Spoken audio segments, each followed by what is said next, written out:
नमः वार्तावली प्रियेभ्यः सर्वेभ्यः अपि दर्शकेभ्यः। अद्य वार्तावल्याः साक्षात् कार्यक्रमे कश्चन विशिष्टः अतिथिः अस्मत्समक्षं राजते।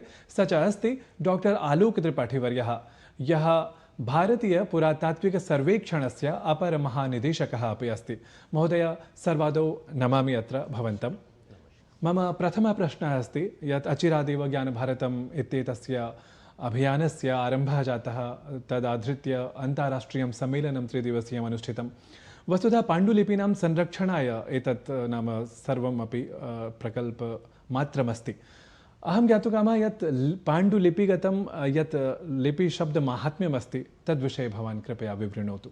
हमें मालूम है कि भारत में ज्ञान की एक बहुत प्राचीन परंपरा रही है, जो सभ्यता के विकास के साथ ही हमारे पास थी। लेकिन लिपियों और भाषा की जानकारी न हो पाने से बहुत सारी ऐसी हमारा ज्ञान है जो अभी तक बाहर निकल के नहीं आया है। और जब हम भारत के प्राचीनतम इतिहास की बात करते हैं तो हमारा ध्यान जाता है सिंधु सभ्यता की तरफ, या जो प्राचीनतम भारतीय सभ्यता है, जो भारत की ही नहीं विश्व की प्राचीनतम सभ्यता है। और उसके जो लेख थे, जिसको हम सिंधु लिपि के नाम से जानते हैं, उसको अभी तक बहुत ही विश्वसनीय तरीके से पढ़ा नहीं जा सकता है। तो इस ज्ञान भारतम का एक भाग जो है वो उस पर केंद्रित था कि जो दुनिया की ये एक प्राचीनतम लिपि है, इसमें हमारी संस्कृति, हमारी सभ्यता के बारे में, हमारे इतिहास के बारे में वो क्या चीज़ें अंकित हैं, कैसे इसको पढ़ा जा सके। और इसके लिए भारत सरकार संस्कृति मंत्रालय की ओर से हम लोगों ने जो व्यक्ति इस क्षेत्र में काम कर रहे हैं विश्व भर में, उन लोगों को आमंत्रित किया और उनकी जो अलग अलग अप्रोचेज़ हैं उसके बारे में जानने का प्रयास किया, कि जिससे एक सम्मिलित रूप से हम भारत के इस प्राचीनतम कड़ी को जो है वो उजागर कर सकें, जिससे कि हमारा इतिहास जो है वो लगभग 3000 साल पहले चला जाएगा। उसके अतिरिक्त पांडुलिपियों के विषय में भारत भर से और दुनिया से बहुत सारे विद्वानों ने आकर उनके विभिन्न क्षेत्रों में, जैसे उनका संरक्षण है, उनकी खोज है, उनका रखरखाव है, उनका डिजिटाइजेशन है, उसके विषय में 3 दिन तक जो है वो बहुत ही यानी इन्वॉल्व हो के इस पे जो है मंथन किया, जिससे कि इस भारत की ज्ञान परंपरा के बारे में हम जान सकें और दुनिया को इसको बता सकें। ज्ञान भारतम् इत्येतस्य अभियानस्य अन्तर्गतं वस्तुतः पाण्डुलिपीनाम् आङ्किकीकरणं यदस्ति तदेव उद्देश्यं मुख्यं। वस्तुतः एतस्य लक्ष्यस्य प्राप्तये भवादृशाः ये पुरातत्वविदः सन्ति, पुरातत्वशास्त्रविशारदाः, ते कथं योगं तत्र प्रदातुम् अर्हन्ति, अथ विशेषतः पुरातात्विकस्थलेभ्यः नाम ये शिलालेखाः आप्यन्ते, अभिलेखाः वा आप्यन्ते, तेषां संदर्भे वस्तुतः अत्र भवतः कः विचारः? पांडुलिपियाँ एक जो है वो विषय है, और पांडुलिपियाँ जो हैं वो पुरावशेष भी आती हैं। तो antiquities and art treasure act में जो पुरावशेषों की परिभाषा है उसमें पांडुलिपियाँ भी उसमें सम्मिलित हैं। तो हमको इसको दोनों दृष्टि से देखना होगा।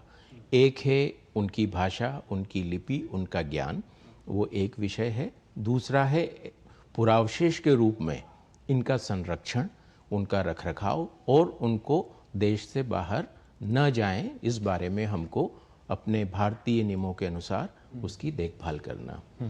जहाँ तक पुरातत्व का विषय आता है, इनका संरक्षण जो है वो एक बहुत ही महत्वपूर्ण जिम्मेदारी है, जो पुरातत्वविद का एक कर्तव्य होता है कि वो प्राचीन अवशेषों को, प्राचीन स्मारकों को, स्थलों को उसी रूप में संरक्षित रखे जैसे वो प्राप्त हुए हैं, और आगे आने वाली जनरेशन्स को हम उनको उसी रूप में उपलब्ध करा सकें। तो पुरातत्व जो है वो इनके संरक्षण में एक बहुत ही महत्वपूर्ण भूमिका निभाता है और निभा सकता है। जहाँ तक है पुराभिलेखों की बात, तो भारतीय पुरातत्व सर्वेक्षण में एक अभिलेख शाखा है जिसमें विभिन्न लिपियों के संस्कृत है, द्रविडियन भाषाएं हैं, अरेबिक पर्शियन है, उनके हमारे विशेषज्ञ हैं जो पिछले लगभग 100 से ज़्यादा सालों से इन अभिलेखों की प्रतियां बनाते रहे हैं, उनको पढ़ते रहे हैं और प्रति वर्ष इनकी जो है रिपोर्ट भी आती है, और जिससे कि इन अभिलेखों में जो भी इतिहास समाहित है वो लोगों को जानकारी मिलती है। और उस दिशा में जो है भारतीय पुरातत्व सर्वेक्षण लगातार काम कर रहा है और उसमें अग्रसर है। ज्ञानभारतम् इत्येतस्य अभियानस्य यद् उद्देश्य जातमस्ति वस्तुतः तद् अधिकं प्रभावपूर्णं भवेत्।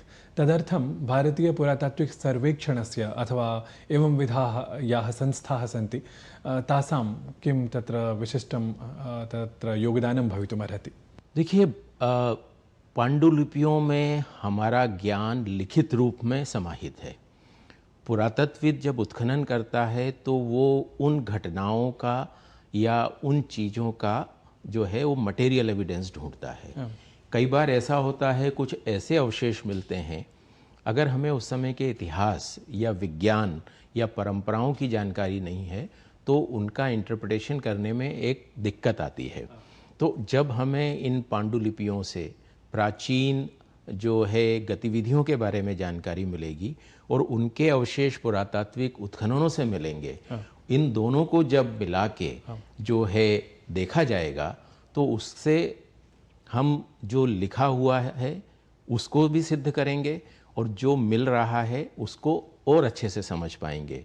तो हमारे पास लिखित जानकारी और पुरातात्विक प्रमाण, इन दोनों को मिला के जब हम इतिहास को देखेंगे तो वो इतिहास जो है अकाट्य होगा, प्रमाणित होगा और सारी दुनिया जो है उस पर भरोसा करेगी और भारतीयों को इस पर गर्व होगा। किमपि उदाहरणम् अत्र प्रस्तुतुमर्हति भवान्?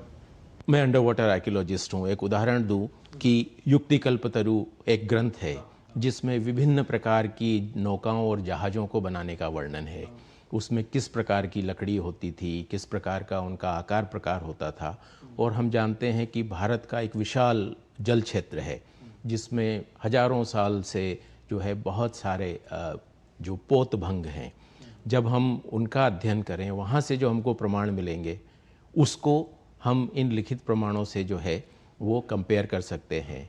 और जैसा वर्णन हमको यहाँ मिलता है वैसे ही अगर हमको प्रमाण मिलते हैं तो ये अपने आप में सिद्ध हो जाता है कि ये सिर्फ कोई काल्पनिक कथाएं नहीं हैं, बल्कि वो सत्य है जो उस समय था और आज हम उसके प्रमाण जो है ढूंढ के निकाल रहे हैं।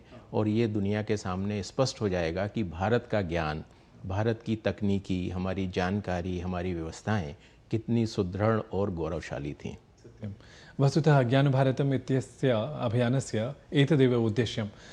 तथापि अनुसन्धानं किमपि स्यात्, नवीनं स्यात्, शोधकर्म तथा स्यात् एवम् अपेक्षा भवति अन्येषाम्। अथ ये संस्कृतज्ञाः भवन्ति ते अथ ये पुरातत्वविदः भवन्ति ते परस्परम् आत्मानं तत्र संयोज्य किमपि ते कुर्युः।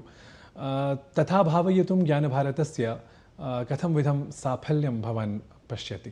देखिए, इस बात में कोई संदेह नहीं है कि अब लोगों को, यानी हमारे भारतीयों को, भारत की धरोहर में, भारत की परंपराओं में, भारत के ज्ञान में एक गर्व का अनुभव होने लगा है। और ज्ञान भारतम के माध्यम से जो पांडुलिपियों को का अध्ययन करने का और उनके संरक्षण का जो भारत सरकार संस्कृति मंत्रालय के द्वारा जो ये एक प्रयास शुरू हुआ है, इससे निश्चय ही हमारे इतिहास, हमारी परंपराओं और हमारे समाज के बारे में ऐसे तथ्य उद्घाटित होंगे जिससे हम सभी जो है वो अपना सीना गर्व से उठा के कह सकेंगे कि भारत की प्राचीन सभ्यता, संस्कृति, इतिहास कितना गौरवशाली रहा है और उसको हम प्रामाणिक रूप से जान पाएंगे। इसमें किसी इंटरप्रिटेशन जैसी चीज़ें नहीं हैं, क्योंकि ये सब कुछ शब्दों में स्पष्ट लिखा हुआ है। और ये जो है एक जो बहुत इसमें अच्छी बात है कि ये भाषाविदों को इकट्ठा कर रहा है, इतिहासकारों को, लिपिकारों को और वैज्ञानिकों को, जो बिल्कुल एडवांस, जैसे जो है आर्टिफिशियल इंटेलिजेंस है, डिजिटाइजेशन है, कंप्यूटर टेक्नोलॉजी है। तो ये विज्ञान और ज्ञान दोनों का एक ऐसा संयोजन है जिसकी आवश्यकता हमेशा थी, लेकिन आज वो लोग सब साथ आके अपने जो है ज्ञान को पुनः खोजने के लिए जो प्रयासरत हैं, इससे जो निकल के आएगा वो सिर्फ भारत के लिए नहीं, सारी दुनिया के लिए जो है वो लाभकारी होगा। और जो हजारों सालों से हमारी जो एक्यूमुलेटिव नॉलेज है, जो कहीं भुला दी गई थी, वो आज सारे मानव के कल्याण के लिए बाहर निकल के आएगी और उससे विश्व का कल्याण होगा। बहुशोभनम्। अत्र भवता यत्किमपि प्रतिपादितं तत्सर्वं श्रुत्वा मन्ये अस्मदीयाः येऽपि दर्शकाः सन्ति, संस्कृतविज्ञाः, पुरातत्त्वप्रेमिणः येऽपि सन्ति, ते उपकृताः भवेयुः। अहं तावत् अत्र भवते वार्तावलीपक्षतः अथ ये नाम संस्कृतप्रियाः येऽपि अस्मदीयाः दर्शकाः सन्ति तत्पक्षतः वस्तुतः अहम् अत्र भवते धन्यवादान् समर्पयामि। नमो नमः।